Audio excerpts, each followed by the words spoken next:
Então vamos lá, muito bom dia a todos. Estamos iniciando a aula de biologia da semana aqui pelo Teams. Hoje é terça-feira, dia 24 de novembro.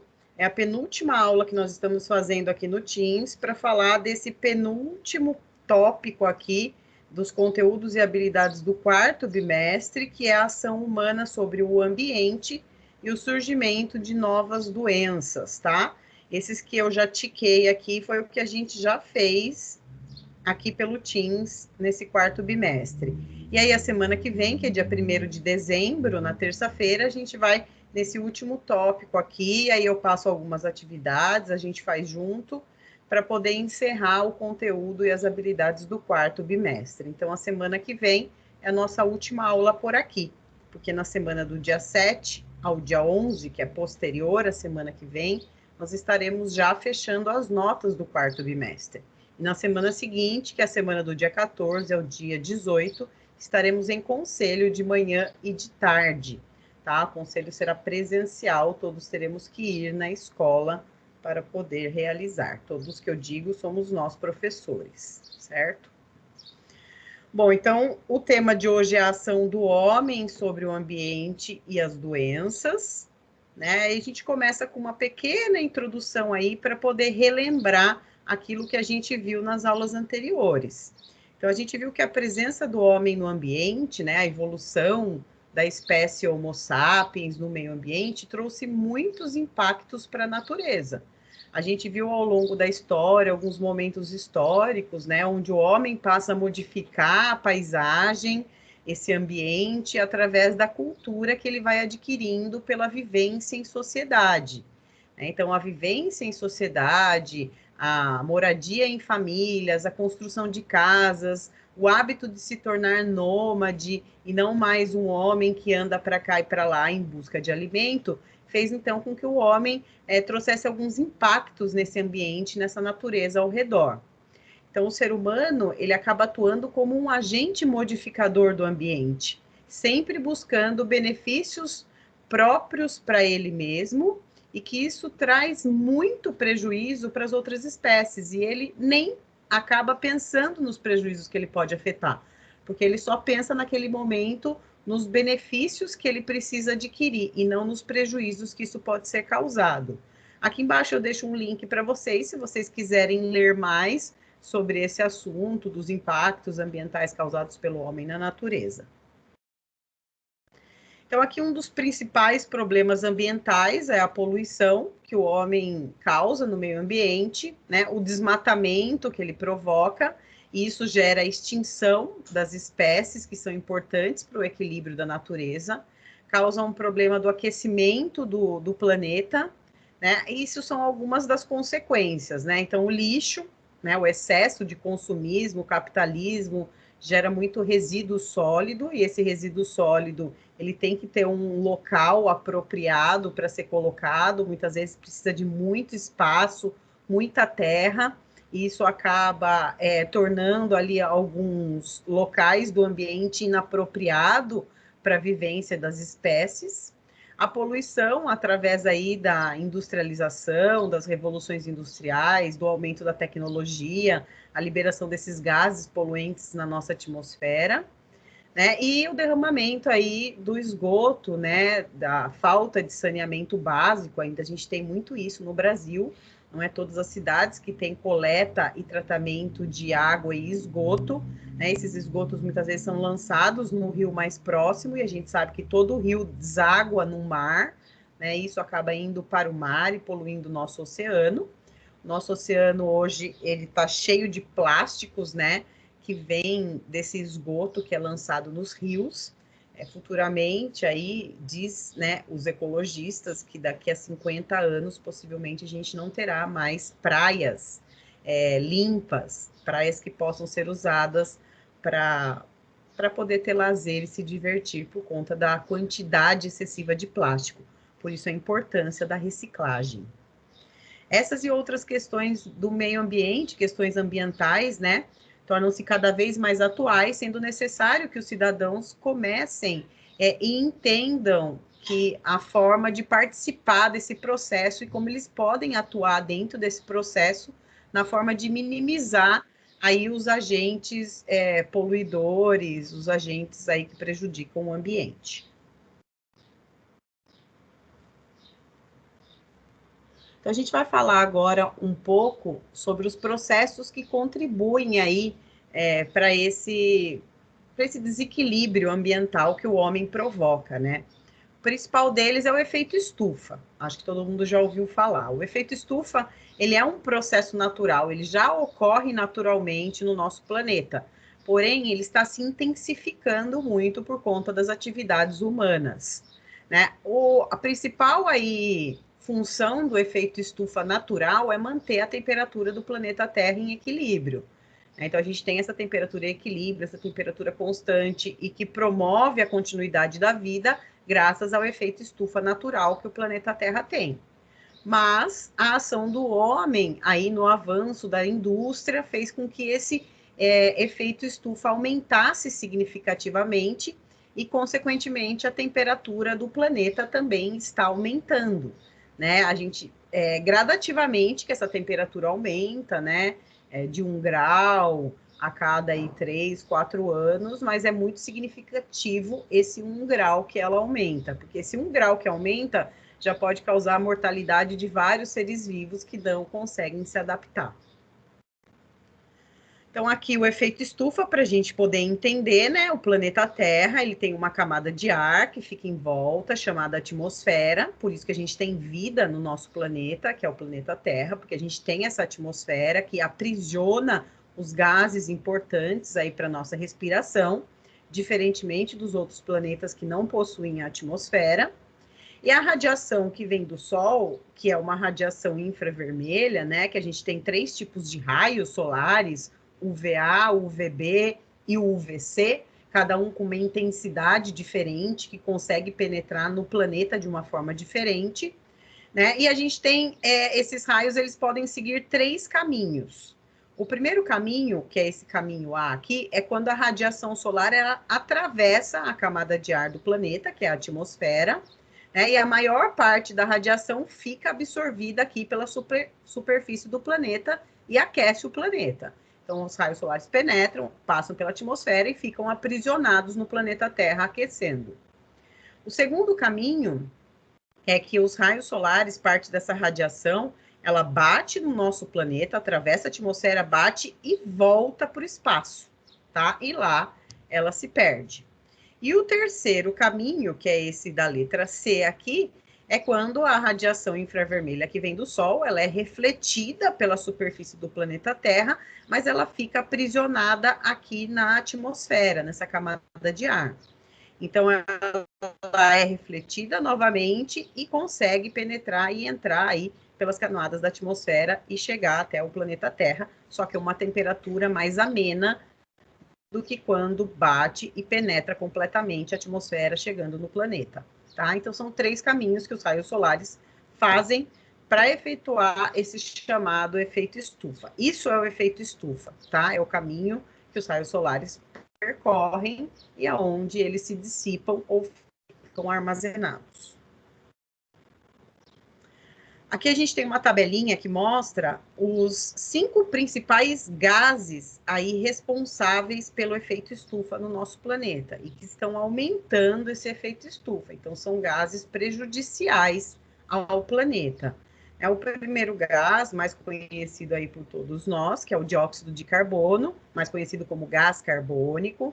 Ele é proveniente da combustão, né, que é a queima de combustíveis fósseis derivados do petróleo, o gás natural, queima de carvão, o desmatamento, o desflorestamento, né, ocasiona a liberação desse gás carbônico na atmosfera, principalmente quando as árvores são cortadas, porque quando a gente corta a árvore, a gente está evitando o processo de fotossíntese, então a gente aumenta a quantidade de gás carbônico na atmosfera, e também quando elas são queimadas, a fumaça também libera gás carbônico. Esse gás carbônico é responsável por 64% aí do efeito estufa e do aumento dele, e diariamente são enviados cerca de 6 milhões de toneladas de gás carbônico para a atmosfera. E o tempo de permanência do gás carbônico na atmosfera é de 50 a 200 anos. Tá? Isso se a gente lançar e parar de lançar. A gente vai esperar isso de tempo para ele poder sair aí da atmosfera. Agora, se a gente continuar lançando esse gás, isso só tende, né, a aumentar e nunca exterminar. Outro gás aí que causa o efeito estufa, né, e a gente não fala tanto, mas é muito importante, são os clorofluorcarboretos. Nossa, foi difícil de falar. Que é chamado de CFC, tá? Esses gases aqui, eles estão presentes em sprays que ajudam a lubrificar motor, fechadura, correntes de bicicleta. Esse gás também é usado na produção de plástico, de espumas, é utilizado na produção de solventes, de tinta, de removedor, de thinner, e é usado também na indústria eletrônica, para a produção de alguns equipamentos aí domésticos, como é o caso da geladeira. A geladeira tem esse gás dentro do motor, assim como o ar-condicionado também tem esse gás. Então, ele é um dos responsáveis pela destruição da camada de ozônio, tá? A camada de ozônio é uma camada aí que fica após a atmosfera do planeta Terra, né? A gente vai falar um pouco dela. E também é responsável por 10% aí do efeito estufa do planeta Terra. A duração dele aí na camada de ozônio, na nossa atmosfera, é de 50 a 1.700 anos que ele demora para desaparecer.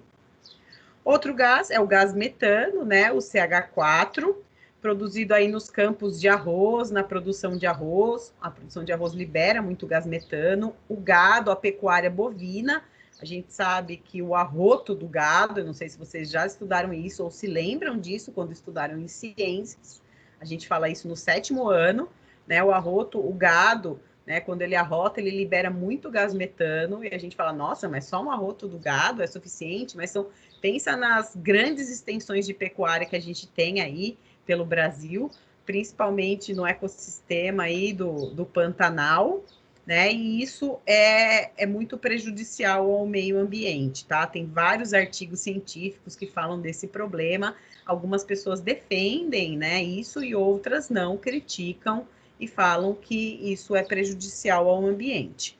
É responsável por 19% do aumento do efeito estufa no planeta, e ele dura cerca de 15 anos para desaparecer aí da atmosfera.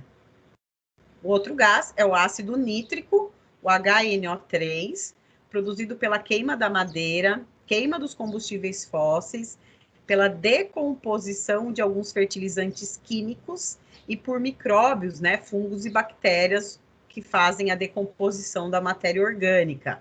Ele é responsável por 6% aí do aumento do efeito estufa do planeta. E o outro gás, o ozônio, também pode ser chamado de ozono, que é o O3, é originado através da poluição dos solos, que é provocada pelas fábricas, né, pelas indústrias, pelas refinarias de petróleo e também pelos veículos, né, pelos automóveis. Então, esses são os principais gases poluentes.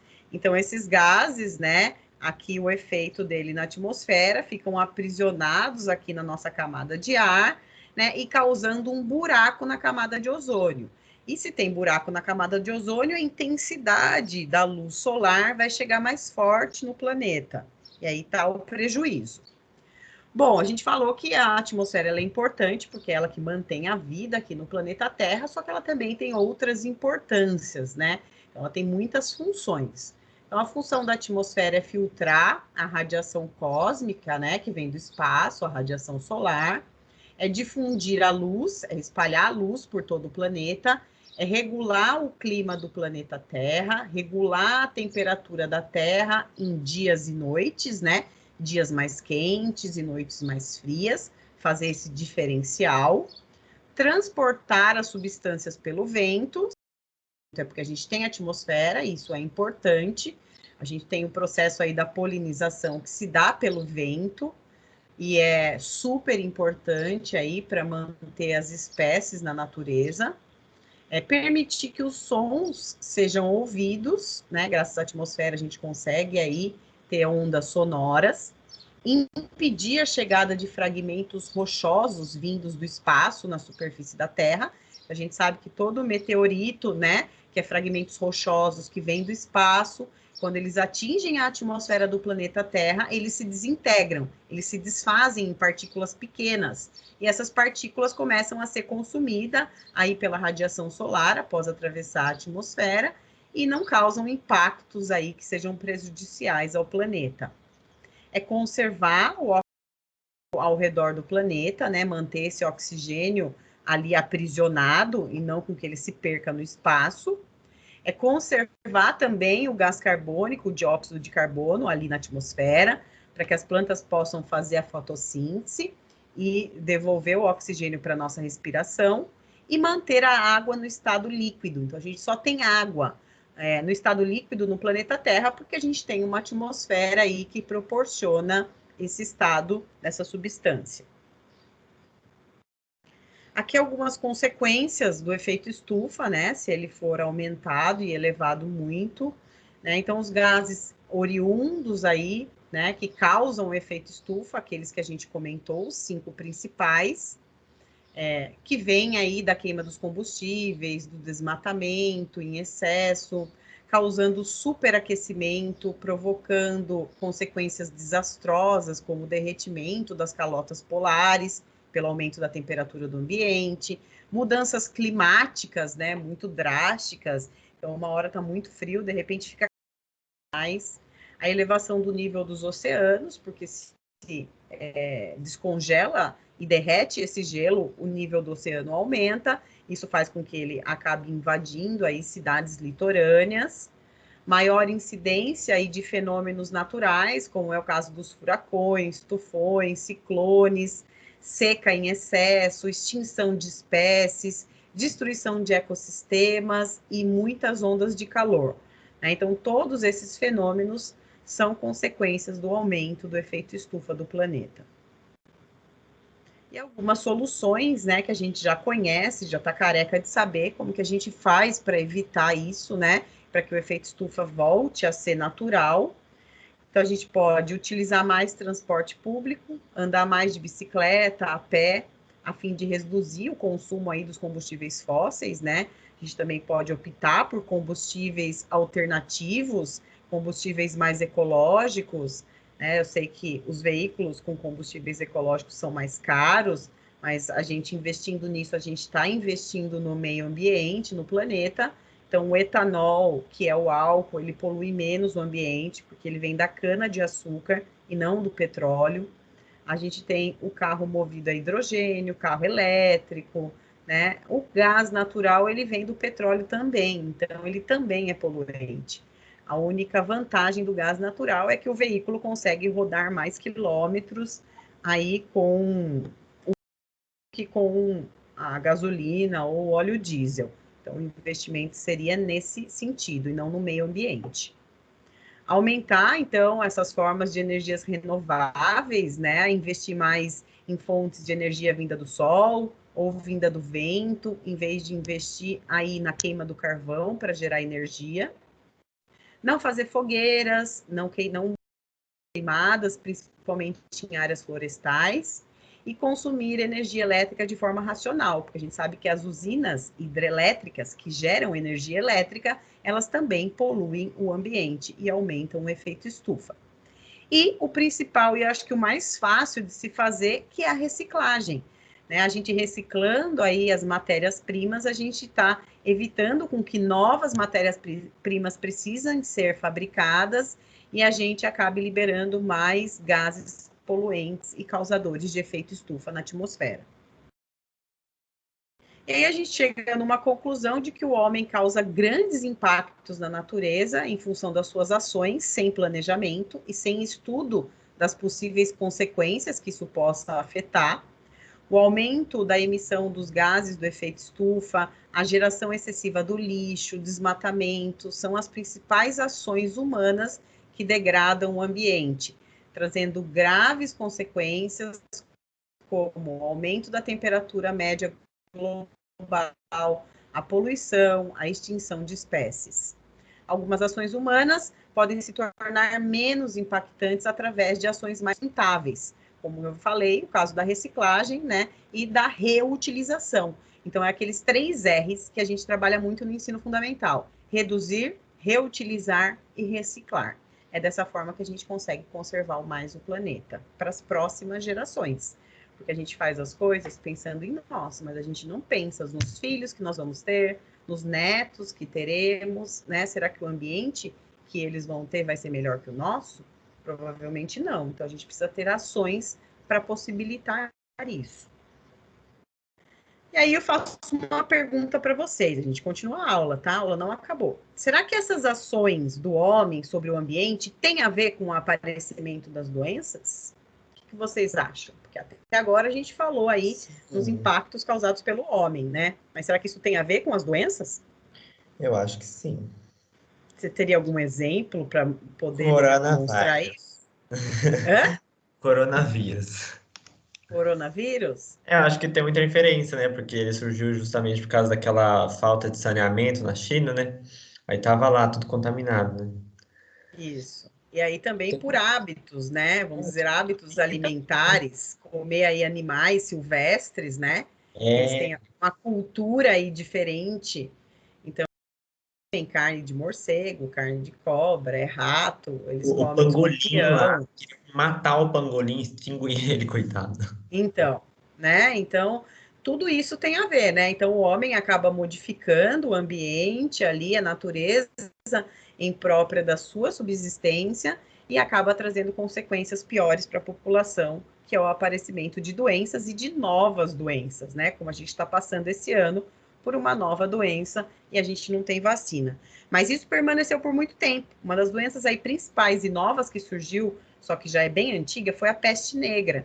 A peste negra ficou por anos, mais de 100, por décadas, né, aí no mundo, até de fato ser extinguida. A gente vai falar um pouco da história aí das doenças, né? Vamos relembrar alguns fatos históricos, né? Então, a primeira coisa que a gente vai falar é da preocupação aí com a saúde pública, porque o homem, ele não se preocupava com a saúde de todos, ele estava preocupado com a saúde de si próprio, né? Que momento o homem na história passa a pensar na saúde pública de todos e da sua sociedade e do local onde ele vive? Então, desde a antiguidade, a saúde da coletividade parece ter sido objeto de intervenção durante somente as epidemias. Então, quando tinha epidemia, é que se pensava na saúde coletiva, né? Agora, quando uma pessoa era afetada, então isso não gerava preocupação. Mas no primeiro milênio, a sociedade tendia a encarar a doença com resignação e poucas ações públicas eram tomadas em relação a isso. Na Idade Moderna, quando há a consolidação dos estados nacionais modernos, né? Então, quando se monta os estados nacionais, lá na história, com o mercantilismo, o absolutismo, que as populações passaram a ser consideradas como objeto de preservação dos governos, é que então começa a se pensar na saúde de forma coletiva e não individual, tá? Então, isso tem muito a ver com o momento da história. O próprio conceito de saúde reflete a conjuntura social, econômica, política e cultural. Depende da época, do lugar e da concepção científica, religiosa e filosófica, né? Então veja como a cultura ela influencia nesse conceito de saúde, né? O que é seu, o que é do outro e o que é coletivo. Então, o conceito de saúde é uma construção que veio aí com a formação da sociedade, que veio com o tempo, né, com o passar da história. Acompanha grande e significativa evolução da história aí do nosso planeta. Houve alguns retrocessos durante essas conquistas aí da saúde coletiva, principalmente na Idade Média. Na Idade Média, houve uma regressão nessas conquistas sanitárias e aumento muito no número de epidemias da sociedade. Porque que essas pessoas não tinham muitas questões de higiene. Todos os resíduos corporais, urina e fezes, que o próprio ser humano, né, eliminava, ele acabava lançando para fora da casa dele. Ele jogava na calçada, jogava para fora da janela, né? E isso acabava contaminando ali toda a sociedade, a população que vivia ao entorno. Então, aqui na imagem, a gente vê aqui aqueles baldinhos que são chamados de urinóis, né, que são coletores de urina, porque não tinha banheiro nas casas antigas. Então, você fazia tudo no pinico, né, suas fezes, a urina, todos os seus dejetos, né, o que você usava de água, o que você levava para sua casa, porque não tinha torneira, mas tinha ali um galão de água, então você lavava a mão e tudo isso caía dentro de um balde e depois você jogava para fora pela janela da sua casa, abria a porta e despejava, e isso tudo ficava ali na rua, na passagem, onde as pessoas, né, a maioria das pessoas tinham contato. O consumo de água, para vocês terem uma ideia, chegava a menos de 1 litro por habitante por dia. Hoje a gente consome o equivalente aí a quase 50 garrafas PET de água por dia. A gente consome mais de 100 litros de água por dia. E antigamente não chegava nem a 1 litro, né? Porque a gente não tinha tratamento de água, não tinha saneamento básico, não tinha água, não tinha esgoto, né? A gente não tinha essas questões. Por isso a saúde era tratada de forma precária. Então, o que aconteceu? As pessoas que eram acometidas por doenças, né, principalmente aí na Idade Média, a gente teve aí um grande momento da peste negra, que foi uma doença aí nova, né, e que gerou muitas questões em relação à quarentena. Foi daí que surge o nome quarentena, né, quando as pessoas passaram a ser acometidas pela peste negra. Aqui eles chamavam de ações miasmáticas, né? O que eram ações miasmáticas? Era uma teoria, né? A miasmática, que defendia que doença ela era causada por um miasma, que seria um composto de odores venenosos e de cheiros fétidos, proveniente de pântanos, de poça d'água estagnada, né? Parada há muito tempo, e de orgânica em decomposição. Então, se achavam que as doenças eram causadas por isso. Então, o fato de eu pegar e de lançar os dejetos pela janela da minha casa, né, isso era um dos causadores, né? Na verdade, não é uma concepção totalmente errada, mas que foi repensada e reformulada. A desinfecção do ar, então as pessoas achavam que podiam desinfectar o ar, que estava cheio aí de partículas causadoras de doença, então colocava perfume no corpo para poder espantar a doença, né? Nos objetos que usava, nas roupas, dentro de casa. Então, respirava odores com cheiro agradável para tentar eliminar aí o problema ocasionado por doenças. Os médicos, eles passavam a usar uma vestimenta especial, tipo como uma máscara, né, com um bico de pássaro, né, com ervas aromáticas que eles colocavam nesse bico para poder atender os doentes com a peste, porque eles achavam que a peste ali vinha do cheiro, do odor, né, daquele odor fétido. Então, eles usavam ervas e perfumes para evitar a propagação das doenças. Embora essas epidemias fossem tratadas com orações, com alguns esforços públicos foram feitos para combater a propagação delas, como o caso da varíola, né, e da peste negra, que foram as principais doenças e que ficaram por anos aí na sociedade. Então, eles passavam a isolar os doentes e deixavam aí os viajantes em quarentena. Então, quando chegavam os viajantes, eles tinham que ficar isolados em quarentena para ver se não ia desenvolver nenhuma dessas duas doenças que matavam muito a população naquela época.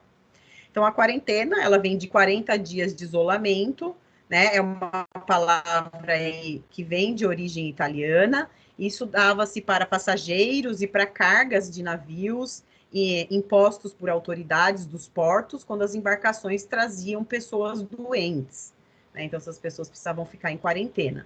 Ela foi adotada em 1384 na Venezuela, né? Foi o primeiro local onde aí se adotou a medida da quarentena. O porto de comércio do Oriente, né, também na tentativa de impedir que a epidemia da peste chegasse até a Europa, né? Então, todos os navios que chegavam com embarcações transportando passageiros, esses passageiros precisavam ficar isolados em quarentena para que a peste não chegasse até os países europeus. Em 1374, o visconde italiano Bernardo Reggio ele declarou que todas as pessoas com peste deveriam ser retiradas da cidade e ir morar nos campos, ou para morrer lá, ou então para se recuperar. Naquela época, a maioria das pessoas morriam de peste negra, tá? A minoria conseguia se recuperar. Não tinha medicamentos, nada. Era o próprio sistema imunológico, o organismo, que conseguia aí recuperar e tratar o doente. Tratava-se de forma natural. O primeiro hospital para doentes de peste, ele foi aberto na República da Venezuela somente em 1423. Então, olha quanto tempo, né? Quase 100 anos para que o primeiro hospital para tratar os doentes de peste surgisse. Surgiu nessa ilha de Santa Maria, né? Não é difícil entender, porque numa ilha, né? Para se manter aí os pacientes isolados. E aí, durante os próximos 100 anos, várias leis semelhantes foram introduzidas nos portos italianos e franceses, né, como essas leis da quarentena. Somente no final aqui do século XVII, cidades europeias nomearam autoridades públicas para aplicar medidas de isolamento e quarentena e para relatar e registrar as mortes por causa da peste. Então, não se fazia registro de quantos morriam, não se tinha dados, né? E depois disso é que começou, então, no final aqui do século XVII, é que começou a fazer os registros dos mortos para saber se estava aumentando, se estava diminuindo, para poder propor, então, medidas de profilaxia, né, preventivas. Então, a partir do século XVII, o poder público da burguesia, né, da classe alta, emergente, consolidava-se. Ocorrem diferentes tipos de intervenção do Estado sobre a saúde das populações, então aqui passa a se preocupar mais com a população em geral e não só com o indivíduo. No século XVIII, surge a preocupação com a saúde pública urbana, a fim de sanear os espaços da cidade, né? Então, começa a preocupação em tratar ali a água que vai ser usada para consumo, né? Essa água chegar canalizada nas casas, a não jogar os dejetos aí pelas janelas, a construção de fossas sanitárias. Então, começa-se a pensar, né? Locais separados para hospitais, locais mais arejados, cemitérios, locais apropriados para enterrar os mortos, porque antes também podia se enterrar em qualquer local, e aí não pode, né? A gente tem a contaminação do solo, aí pela decomposição dos cadáveres, então a gente passa a ter locais separados para isso, tá? E isolamento dessas áreas chamadas de miasmáticas, que é aquela teoria lá que as doenças eram propagadas aí pelo ar, por odores e por objetos. E aqui para a gente entender, né, que essa evolução humana, o processo humano de evolução, ele tem a ver com o aparecimento, sim, das doenças e com a questão da saúde. Então, aqui a gente tem a chamada tríade epidemiológica, né, que seria a tríade para a gente entender o processo de uma doença, onde a gente tem o agente causador, o agente hospedeiro da doença e o meio ambiente. Então, veja como o ambiente tem tudo a ver com os fatores aí geradores da doença, né? Os agentes causadores da doença podem ser físicos, podem ser químicos e podem ser biológicos.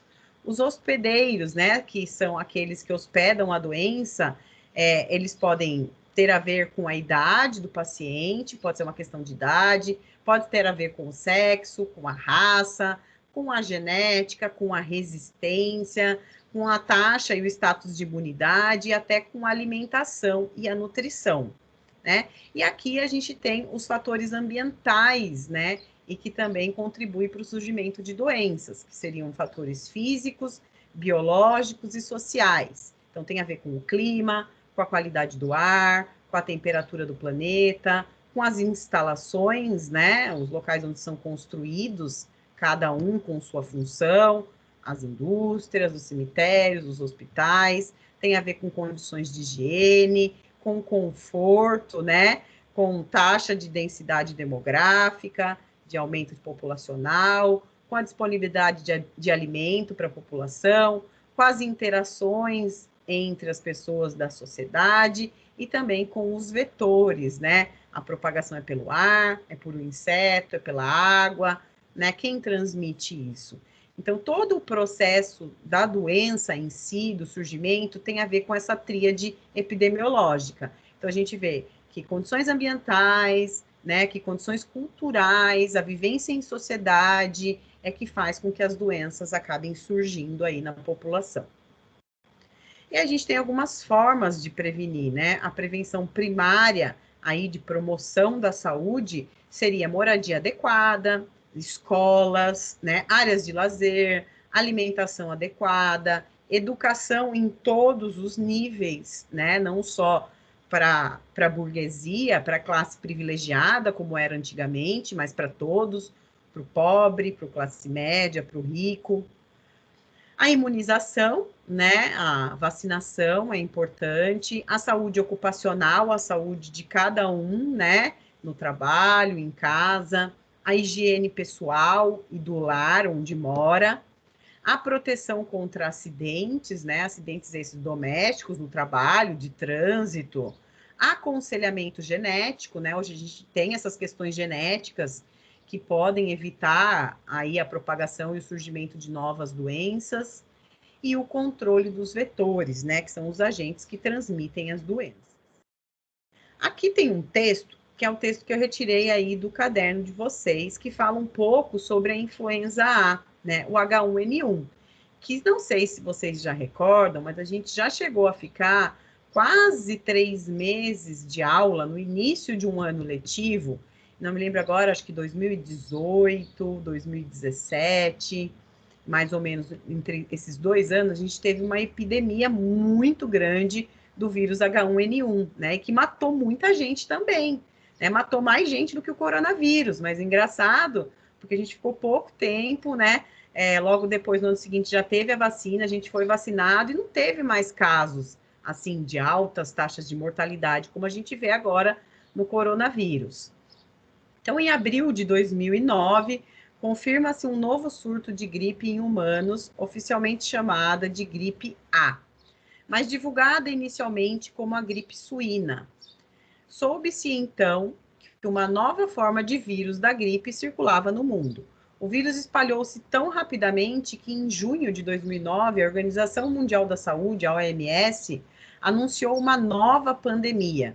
E devido à confirmação da forma de transmissão sustentada do vírus nos 5 continentes, com mais de 75 países, declarou nível de alerta pandêmico máximo, nível 6. A gripe A é uma doença respiratória aguda causada por um vírus chamado influenza A, né? Esse novo subtipo de vírus influenza, ele é transmitido de pessoa para pessoa, principalmente por meio da tosse ou do espirro ou de contato com secreções respiratórias de pessoas infectadas. Assim como a gripe sazonal, né, que é aquela gripe que a gente tem aí devido às baixas temperaturas, os sintomas costumam passar em uma semana. E o óbito geralmente decorre de complicações respiratórias e cardíacas. O vírus H1N1 contém 8 pedaços de RNA dentro de uma cápsula e se originou de uma mistura de vários outros vírus que circulavam entre humanos. Mais que o seu potencial de letalidade, muito próximo ao da gripe comum, o perigo está no fato de que este vírus está circulando recentemente sobre os humanos. Logo, nosso sistema imunológico não desenvolveu resistência específica para este vírus e não podemos prever o rumo que a pandemia vai tomar. A nova gripe é apenas um indicador do acelerado processo de recombinação e criação de novos agentes patogênicos dos últimos anos. Em todos os casos de epidemia e surgimento de novas patologias, né, que são doenças das últimas décadas, tais como o ebola, a dengue, o HIV, né, a AIDS, há por trás a forma como os vírus humanos vêm se relacionando com o meio ambiente. O aumento do desmatamento, da concentração de pessoas nos centros urbanos, da criação de animais em escala industrial, do avanço das monoculturas, da carência do uso inadequado de recursos médicos, são alguns dos fatores que vêm contribuindo, que vêm destruindo os habitats naturais e sua biodiversidade, diminuindo assim os competidores, os inimigos naturais dos micro-organismos patogênicos e propiciando condições ideais para sua criação, desenvolvimento e espalhamento. Caso esse panorama persista, o mundo deve estar preparado para novas pandemias. E olha que engraçado, né? Esse é o texto aí do caderno do aluno de vocês, né? Um texto já antigo e que hoje a gente se depara com uma nova pandemia, que é, sim, causada por toda essa modernização no ambiente e pela evolução aí do Homo sapiens. Bom, vou deixar aí para vocês uma lição. Não vou corrigir, não vou pedir para me entregar, somente se vocês quiserem fazer, lógico que para ajudar, pensando sempre em ajudar vocês. De acordo com o texto, existe entre a devastação ambiental e o desenvolvimento de novas doenças, né? Se sim, para treinar, então, a sua argumentação em casa, redija um texto relacionando evolução tecnológica, agricultura, degradação ambiental e doenças.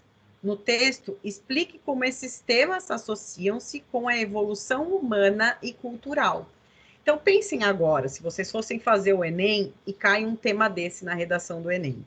Tem tudo para cair, né? Porque a gente está vivendo um momento de pandemia. Pode ser que a redação do Enem seja relacionada, sim, com a pandemia. E acredito que vai ser, né? Então, você tem que estar aí apoiado em argumentos, né? Tem que estar estudando, fazendo leitura de textos diversos, para você se apoiar aí no texto que você vai redigir. Então, tem que falar dessa evolução tecnológica, né? Da modificação do ambiente, dos processos da agricultura, né?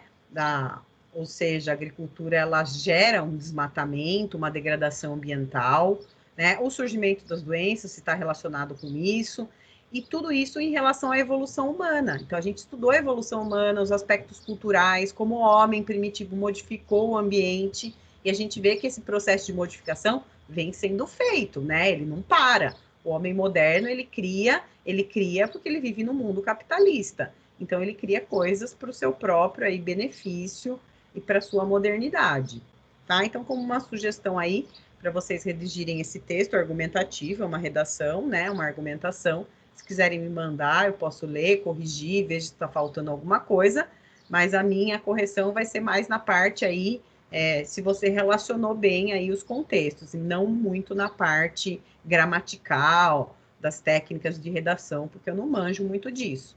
Aí vocês podem até pedir um apoio aí para a Andréia, e tenho certeza que ela vai ajudá-los, tá? É isso, pessoal. Então, a aula de hoje foi isso, né? Obrigado por quem participou aí da aula. Vou voltar aí com vocês. É isso. Alguém tem alguma pergunta para fazer?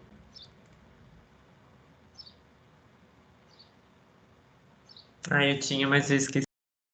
Esqueceu? Então pensa aí. Vai pensando. Tem uns tempinhos ainda.